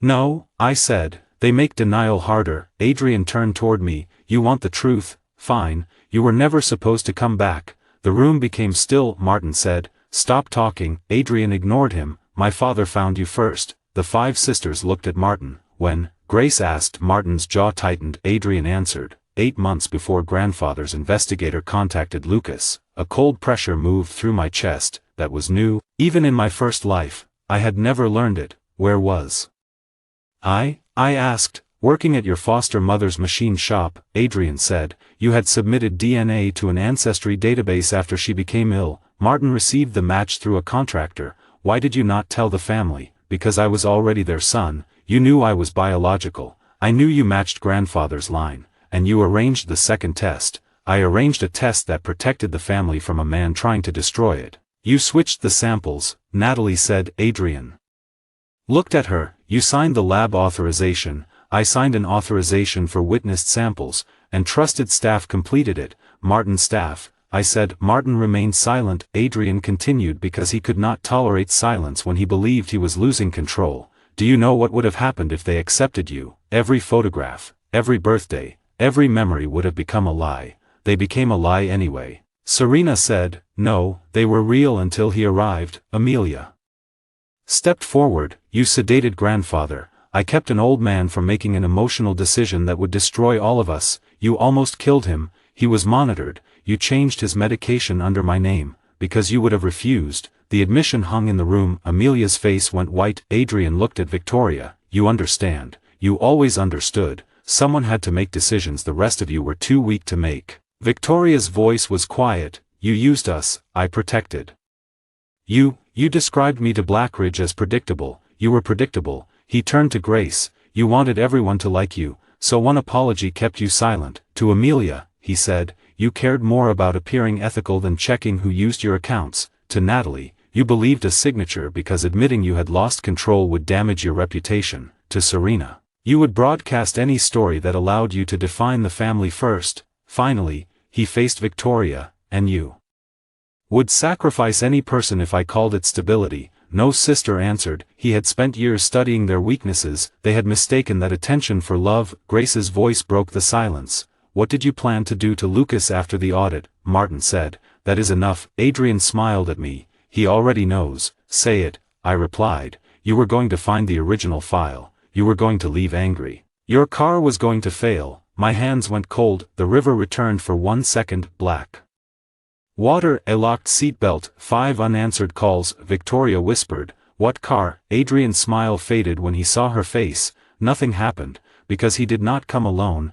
Grace said. Martin reached for the metal case. Security stepped closer. He released it. Natalie opened the case under the camera. Inside were laboratory intake forms, copied security reports, childhood interview transcripts, and 2 encrypted storage devices. One form showed that the blood sample submitted under Adrian Sterling's name came from a preserved Sterling family medical specimen. Another showed that my sample had been replaced before testing its Sterling health. The storage device contained messages between Adrian and Martin. One thread discussed the bridge route I had taken in my first life. Prepare the vehicle only if he leaves with the archive. Make it look mechanical. No connection to Sterling security. The plan had existed in this timeline too. It had not yet been carried out. I did not need anyone to believe the memory of my death. The intent was written in front of them. Adrian lunged toward the storage device. Grace moved the case away. He reached the shredding console and inserted the second drive. The machine pulled it inside. For 1 second, he looked relieved. Then I turned my laptop around. Remote archive complete. The drive had synchronized the moment Natalie connected it to the evidence reader. You always thought destroying the object destroyed the truth, I said. He stared at the screen outside. Investigators entered the room. They had been waiting for evidence of financial fraud and document destruction. The recorded admissions expanded the investigation. Martin said nothing as they secured the case. Adrian continued looking at my sisters. Are you really choosing him? Victoria answered. We are choosing the evidence you spent years teaching us to ignore. You will regret this. No, Grace said. We regret what we already did. Investigators escorted Martin and Adrian from the archive for formal questioning. They were not yet convicted. They were not even formally charged with every act we had uncovered, but they no longer controlled the records. After they left, Serena found one final file in the case, a video labeled Catherine Sterling, private, our mother's name. Victoria reached for it. I stopped her. It concerns my identity. She was our mother too. And all 5 of you used her memory to tell me I did not belong. No one argued. I placed the video in the independent evidence archive. It would be played at the Foundation Summit in front of trustees, lawyers, and witnesses, not in a private room where the family could reinterpret it later. Adrian had claimed the video would prove our mother chose him. Perhaps it would. No longer needed her choice either. The Sterling Foundation Summit had been scheduled months earlier. More than 400 donors, trustees, hospital partners, employees, and reporters attended. In my first life, the event celebrated Adrian's appointment as permanent family representative. I watched from a rented apartment while Serena described him as the brother who had protected the family through a painful fraud investigation. 3 days later, I lost access to the estate. 1 month later, I signed away the trust. This time, the stage contained 6 chairs, 1 for each Sterling sibling under review. The organizers had placed Adrian's name on the 6th chair before the investigation expanded. The card remained there, though the chair was empty. My 5 sisters sat in the first 5 seats. I stood at a separate witness table beside Daniel and Mara. The physical distance mattered. We were not presenting ourselves as a reunited family, we were presenting evidence. The independent trustee opened the meeting. This proceeding will address the disputed identity trust, the unauthorized foundation transfers, the compromised medical and legal accounts, and the proposed Blackridge transaction. The first evidence concerned the money. Mara explained how the $12 million moved through Halcyon Consulting and Branton Advisory before funding participation rights in the Blackridge acquisition vehicle. Grace testified that Adrian borrowed her hardware token under the pretense of updating its certificate. Did Lucas Reed ever possess the token? The trustee asked. No. Did he ask you to approve any of the transfers? No. Why did you initially support the accusation against him? Grace looked toward me. I did not rescue her from the answer. Because Adrian told me Lucas had cloned the device, she said. I accepted that explanation before checking the location record. Why? Because I trusted Adrian and distrusted Lucas. The sentence was plain. No excuse, no claim that she had been manipulated beyond choice, that honesty mattered more than tears would have. Amelia testified next. She identified the medication orders placed through her credentials, the device location in Adrian's office, and grandfather's respiratory emergency. Did Mr. Reed alter the patient record? No. Did you previously restrict his access to Henry Sterling? Yes. On what basis? I believed his identity remained unresolved and that his presence agitated the family. Did Henry Sterling ask to see him? Yes. Did Adrian Sterling interfere with those requests? Yes. Her voice almost broke. She continued, I allowed my concern for family stability to override my responsibility to verify who was changing a patient's medication. That was my failure. Serena testified about the media campaign. She presented the scripts, payment records, bot network contracts, and edited audio. Why did you release the accusation before the audit? The trustee asked. I wanted to control the public narrative. Was that decision requested by Lucas Reed? No. Was it requested by Adrian Sterling? Yes. Did he provide the material? Yes. Did you verify it independently? No. Natalie testified about the electronic signature and trust amendment. She explained that her backup security key had been used while she was in flight. She admitted she filed the server seizure request without reviewing the full verification package. Why? The trustee asked. Because I assumed Adrian's office had completed the process correctly.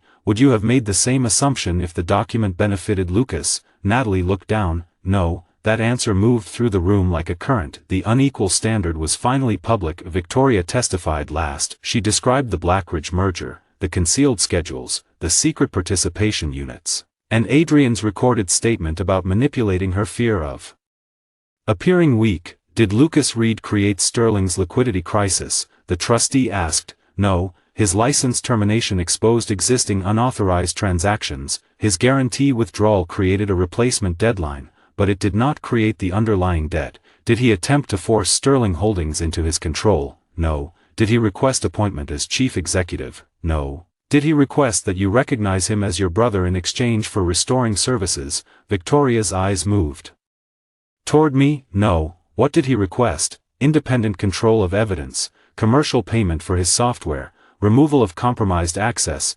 verification of the trust, everything I should have demanded from the beginning. The trustee called for the identity evidence. The original independent DNA report from 6 years earlier was displayed first. It showed a direct biological relationship between grandfather and me. The second test, arranged through Sterling Health, had declared no relationship. The laboratory access records from Martin's archive showed that my sample had been replaced. Adrian's sample had been matched using preserved biological material belonging to my late father. The fraud was technical, deliberate, and documented. 3 days before the summit, new samples had been collected under independent observation from me, grandfather, and all 5 sisters. The results confirmed that I was their biological brother. No one applauded. The truth was too ugly for celebration. The trustee then played our mother's video. Catherine Sterling appeared on the screen in a hospital room. The date showed that the recording had been made 8 months before her death and 2 years after Adrian entered the family. She looked tired but clear. If this recording is being viewed, she said, then my concerns about the identity investigation were not resolved. Victoria covered her mouth. Our mother continued. Adrian has brought comfort to our daughters during years of grief. That comfort is real, regardless of biology. But the laboratory report identifying him as our missing son contains inconsistencies that Martin Hale has not explained. Adrian had lied. She had not chosen him. She had questioned him. I have requested a second independent review outside Sterling Health. No child should be discarded because another child is loved. If our son is still alive, we owe him truth before we ask him for forgiveness. The video paused as she looked away from the camera. Then she spoke directly to my sisters. Victoria, do not confuse control with protection. Amelia, compassion without examination can still cause harm. Natalie, a signed document is not the same as truth. Serena, a story repeated first is not always the right story. Grace, kindness in private does not excuse silence in public. The 5 women sat motionless. The message had been recorded before they grew into the exact weaknesses Adrian later exploited. Finally, our mother said, do not choose the child who is easier to love, choose what is true, and accept the cost of having ignored it. The screen went dark. The trustee asked whether any beneficiary challenged the new identity result. One by one, my sisters answered, no. The trustee asked whether they continued supporting Adrian's claim to the identity trust. Victoria spoke first. No. Amelia followed. No. Natalie, no. Serena, no. Grace looked at the empty chair. No. For 6 years, they had stood behind him. Now, in front of everyone whose opinion they once valued more than my pain, they withdrew. The trustee confirmed my status as the biological Sterling son and the protected beneficiary of the identity trust. Then it was my turn to speak. I approached the microphone. Cameras moved toward me. I had imagined this moment in my first life. I imagined my sisters embracing me. I imagined Victoria calling me her brother. I imagined Adrian being dragged away while the entire family admitted I had been right. Those fantasies had kept me trapped. Now, looking at the 5 women on stage, I felt no triumph, only clarity. My name is Lucas Reed, I said. The evidence confirms that I was born Lucas Sterling. It does not erase the family that raised me after I disappeared, and it does not erase the decisions made after I returned. I displayed the software agreement. Northstar belongs to Greyline Systems. Sterling Holdings will continue using it only under an independent commercial contract. I displayed the trust proposal. I will retain the assets legally assigned to me. I will not transfer them to Adrian, my sisters, or any family executive. I displayed the public statements issued against me. Every false accusation must be corrected through the same channels used to publish it. Finally, I placed the family settlement on the table. I am not requesting a home at the Sterling estate, a position in Sterling Holdings, or recognition through a private family declaration. Victoria stared at the document. What are you requesting? Distance. The word entered the microphone. The entire room heard it. Grace closed her eyes. I continued. I spent 6 years trying to prove I deserved to be treated as a brother. During that time, each of my sisters made deliberate choices. Adrian manipulated them, but he did not control their hands when they signed documents, restricted medical access, published accusations, or demanded that I surrender my property. No one interrupted. They have now told the truth. That is necessary. It is not reconciliation. At the rear of the hall, investigators entered with Adrian and Martin's attorneys. The 2 men had been brought to attend the trust determination under formal notice. Adrian looked at the stage. 5 sisters, 5 retractions, no one beside him. He laughed once, then he shouted, he took my family. I looked at him. You had a family, you turned it into evidence. Investigators escorted him from the room after he attempted to approach the witness area. The summit continued. The trust resolution passed, the foundation froze every Halcyon-connected asset. Blackridge formally withdrew, Sterling Media issued corrections, Sterling Health announced an external medication review, the board removed Adrian's remaining privileges. By the end of the day, the fake heir had lost the position he spent 14 years protecting. After the cameras shut down, my sisters approached me together. It was the formation I had once wanted more than anything. Victoria spoke. What can we do? Comply with the settlement. I mean to bring you home. I have a home, Lucas. Gray said, we know the truth now. You knew enough to investigate 6 years ago. We were wrong. Yes. Amelia took a step forward. We turned against him, because the evidence reached each of you personally. That is not the only reason. It was the reason you finally listened. Serena wiped her face. Do you hate us? No. The answer surprised them. Hatred required a relationship I no longer maintained. I am done giving you that much control. I signed the settlement. Daniel placed it. In his case, my sisters had finally chosen the real heir. They were too late to choose their brother. The legal and corporate consequences took months. Truth moved quickly in public. Accountability moved through documents, interviews, hearings, and negotiations. Adrian and Martin were investigated for identity fraud, wire fraud, forged records, attempted destruction of evidence, unauthorized access to medical systems, and conspiracy connected to the planned vehicle sabotage. The charges did not depend on my memory of dying, they depended on the messages recovered from Martin's archive and the preparations already made in this timeline. Mechanic associated with Martin had inspected my car 2 days before the Foundation accusation. He claimed it was routine. Payment records showed Halcyon Consulting had transferred him money. Vehicle surveillance showed him accessing the underside of my car in the Sterling garage. The brake line had not yet been cut. The plan was incomplete, but it was no longer deniable. Martin negotiated first. He admitted that, 14 years earlier, he used family security files to train Adrian in details of the missing child's life. He arranged a false DNA match using preserved medical material. When my independent database result appeared, he intercepted the notice and delayed contact with the family. He then manipulated the second test to discredit me. Adrian refused to admit anything for longer. He insisted he had become the true son through years of love and that biology did not matter. Biology was not the crime. The fraud, theft, forged signatures, medical interference, and planned violence were the crimes. That distinction mattered to me. I did not want the story reduced to one adopted child being displaced by a biological one. Adrian could have remained part of the family. Grandfather had offered him a separate trust even after my first test. He rejected coexistence because he wanted exclusivity. He did not lose the family because I returned. He lost it because he believed love required removing every possible rival. The sisters faced different consequences. Victoria resigned as acting chief executive after the board concluded that she had rushed the Blackridge transaction and ignored conflict disclosures. She remained a shareholder but lost operational authority. Sterling Holdings appointed an outside chief executive and established an independent compliance committee. Victoria had spent her life believing she alone could hold the family together.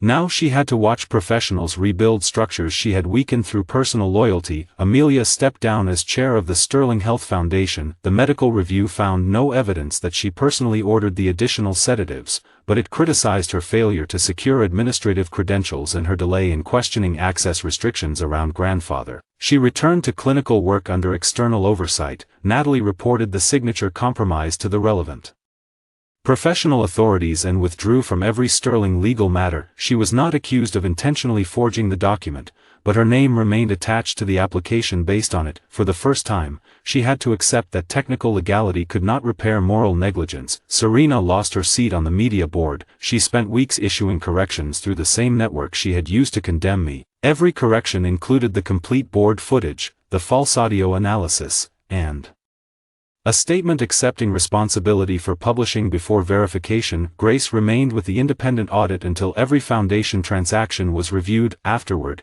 she resigned from Sterling Ventures. She was the only sister who asked for no replacement title. None of those consequences came from private revenge. They followed from their own records. I did not demand that Victoria lose her job. I demanded the board review her decisions. I did not demand that Serena be removed. I demanded Public correction, I did not report Amelia as the person who ordered the sedatives. I preserved the access history. For years, my sisters had accused me of wanting to punish them. When I finally had the power to do so, I chose procedure instead. Procedure was colder, it also lasted longer. Grandfather recovered slowly. I visited him twice a week at an independent rehabilitation center. No Sterling administrator controlled his calls, no family member could alter his medication without dual approval. One afternoon, he placed the Sterling signet ring on the table between us. Victoria had returned it after the summit. I gave this to you because I wanted you to know you belonged, he said. I know, you left it in the boardroom. It became a test I was always failing. He looked older than before, but his eyes were clear. The board wants you to become chairman. No, you have the votes. I have enough votes to protect my assets. I do not want to run Sterling. It is your inheritance. Ownership is not obligation. You could change the company. I already changed my relationship with it. He studied me. You sound like your foster mother. That is a compliment. Yes. He turned the ring in his fingers. She raised you well. She believed me before I had evidence. The words hurt him. He accepted the pain without defending himself. I should have done more, he said. You believed the first test. I allowed my granddaughters to treat belief as optional. You were trying to keep the family together. That excuse has done enough damage. He pushed the ring toward me. You do not have to wear it, but it belongs to you.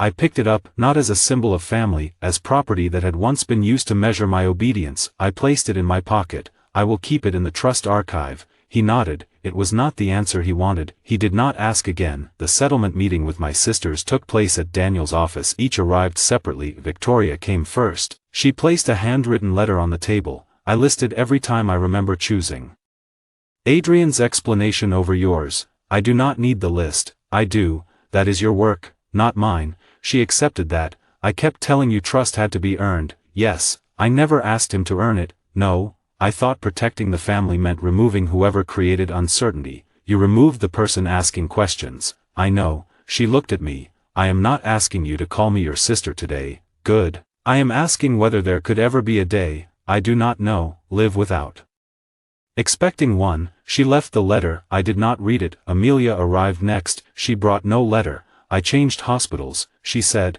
I could not walk into grandfather's old room without seeing the order. You did not enter it. I created the conditions that allowed it to be trusted. She looked at her hands. When you first came home, you asked me to explain the scar on your shoulder. I refused because Adrian had a scar in the same place. Martin copied the childhood medical file. I know. You did not then. I could have checked. Yes. She looked up. I am sorry. I know. There was nothing more to say. Natalie brought the original surrender agreement from the first board meeting, the one I refused to sign. She placed it in a shred box and destroyed it in front of me. I thought this would feel meaningful, she said. It is paper. It would have taken your trust rights. I read it this time. She flinched. I depended on you not reading. You depended on me wanting your approval. More than my own protection, yes. She left without requesting forgiveness. Serena gave me a complete archive of every correction her network had issued. You should keep this in case anyone repeats the accusation. Grayline already archived it, of course. She gave a tired smile. You always prepared for the thing we said would never happen, because it usually happened. Her smile disappeared. The first intake photograph has been removed from every Sterling system. That does not erase the broadcast. No. She hesitated. I used the worst image of you because I knew it would make people distrust you. I know. I wanted the audience to decide before you spoke. They did. I am sorry. I nodded once. Grace came last. She carried a small cardboard box. Inside was a wooden model airplane. I made it when I was 9. My foster father taught me to cut and sand the pieces. When I first arrived at the estate, Grace found it in my room. Adrian told her it resembled a model their father once gave him. She took it to compare the two and never returned it. I found this in Adrian's storage, she said. I lifted the model. One wing had cracked. He kept it. He labeled it evidence of copied memories. It came from the machine shop where I grew up. I know that now. She sat across from me. I keep thinking about the day you arrived. So do I. You stood in the foyer with one bag. Victoria asked what you wanted. You said you wanted to meet your family. Yes, Adrian said you rehearsed it, and all of you believed him. I did. She swallowed. I was kind to you when no one watched. That made you feel better. Yes. It did not protect me. No. She wiped her face. I testified that you were unstable. Yes, I told myself I was preventing you from making things worse. You were protecting your place beside them. Yes, that was the closest any of them came to understanding. Grace did not ask me to forgive her. She only said, I will not contact you unless you initiate it. Thank you. She stood at the door. She looked back. Truth late is still truth, yes, but it is not loyalty. No.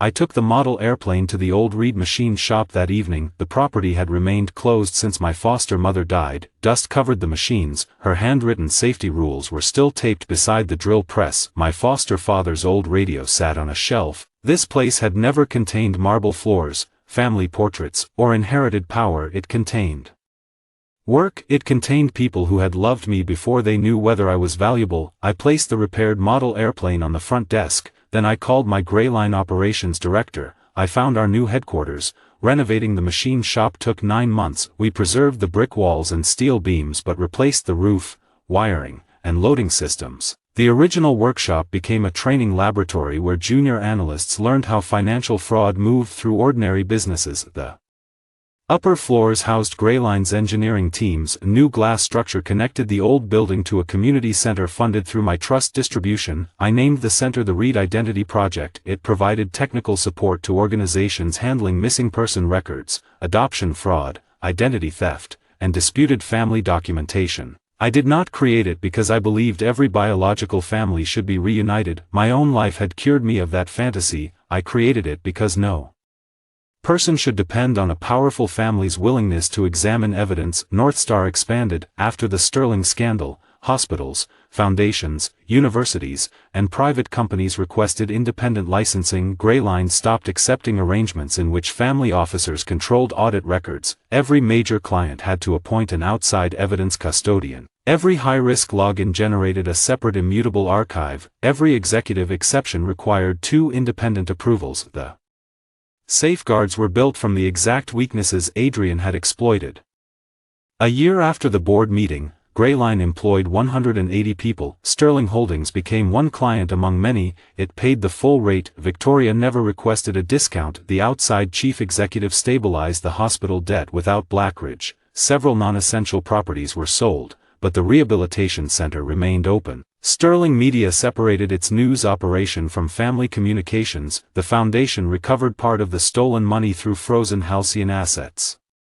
The company survived. That mattered because thousands of employees had not chosen what my sisters did. I had no desire to punish them for a family's failure. Adrian eventually entered a guilty plea covering the financial transfers, forged identity records, unauthorized system access, and conspiracy involving my vehicle. Martin entered a separate plea and provided the full history of the impersonation scheme. Their sentences were substantial. I did not attend the final hearing. Daniel did. He called. Afterward, Adrian asked whether you submitted a victim statement. I did not. He expected one. He expected to remain the center of my life. You are allowed to be angry. I am. You do not sound angry. Anger does not require an audience. After the call, I returned to the launch preparation for the Reed Identity Project. Mara was reviewing the donor transparency dashboard. She had become Gray Line's chief audit officer. There was no romance between us, no dramatic rescue. She respected evidence, boundaries, and complete sentences. That was enough for a partnership. The Sterling Trust transfer cleared. She said, grandfather had distributed the portion of the identity trust that legally belonged to me. I retained the 11% Sterling interest through an independent holding structure. I did not join the board. My voting rights activated only for transactions involving asset sales, identity trusts, or Gray Line property. The rest of the assets funded the Reed Identity Project and diversified investments. Had ownership without surrendering my life to the family company. Any conditions? I asked. None. Good. There is one message from Henry Sterling. Grandfather had moved to a smaller private residence after leaving rehabilitation. I visited monthly now, not twice a week. The relationship was real, but limited. His message read, the estate is being sold. Your mother's private belongings will be available Saturday. You may collect anything listed under your name. I had no emotional attachment to the estate, but my mother's letters remained there, along with an old recording cabinet and a box of childhood objects recovered after my disappearance. I agreed to go. Saturday morning, the gates opened without security questions. The lawns were no longer perfect, Moving trucks stood beside the main entrance. Auction labels marked furniture that had occupied the same rooms for decades. The estate had once seemed permanent, now it looked like any building after the people inside lost the story that held it together. Victoria waited in the foyer. She no longer wore executive suits every day. She worked as an advisor to a regional manufacturing company, far below the position she once held. "You came," she said. "I said I would. The boxes are in Mother's music room. My 5 sisters were there. No one had told me they would be." I stopped in the doorway. Gray stood immediately. "We can leave." "No, I will collect the property and go." The room contained 6 labeled boxes, 1 for each of us. My box held letters, photographs, a silver compass, and a small blue blanket preserved from infancy. There was also an unfinished family portrait. 5 girls stood beside our parents, between Grace and our mother. The artist had sketched the outline of a small boy, me. The portrait had been commissioned before I disappeared. Our mother never completed it. Serena touched the edge of the canvas. "We thought you might want it." "I do not. It proves she expected you," Amelia said. "I do not need proof that my mother expected me." Natalie looked at the empty outline. "We were considering finishing it." "With what? A photograph of you?" "No." Grace nodded slowly. "We will leave it unfinished. That would be honest." The words hurt them, but honesty was what they claimed to want. Victoria handed me a sealed letter. "Mother wrote your birth name on it." The envelope said Lucas Sterling. I took it. "I will read it privately." "Of course." I closed the first box. No one tried to touch me. No one called me cruel. They had finally learned that regret did not create entitlement. Serena spoke quietly. "We meet once a month." I said nothing. "We talk about what happened, not Adrian. What we did. That is probably useful. We do not expect you to come." "Good." Amelia looked at me. "Grandfather said you might allow us to attend the Reed Project opening. It is a public event." "As guests." "As members of the public." Victoria accepted the answer for all of them. Before I left, Grace pointed to the old family photograph above the fireplace. Adrian stood between the sisters. The auction staff had removed the frame from the wall. "We are not keeping it," she said. "That is your decision. We are not replacing it with a picture of you." "Good. We do not want to pretend we can correct the past by changing a photograph." For the first time, one of them said exactly the right thing without asking for a reward. I carried my boxes to the car. Victoria followed me to the steps. "Lucas," I turned. She held no letter or ring. "Are you happy?" The question was not dramatic. It was not a demand. I considered it. "I am at peace." Her eyes filled. "That is better." "Yes." "Did we ever give you any good memories?" "A few." "Do they matter?" "They happened. So did everything else." She nodded. "I am sorry we made you prove yourself until nothing you proved was enough." "I know. I hope there is a life where we did better." There had been another life. They had done worse. I had died.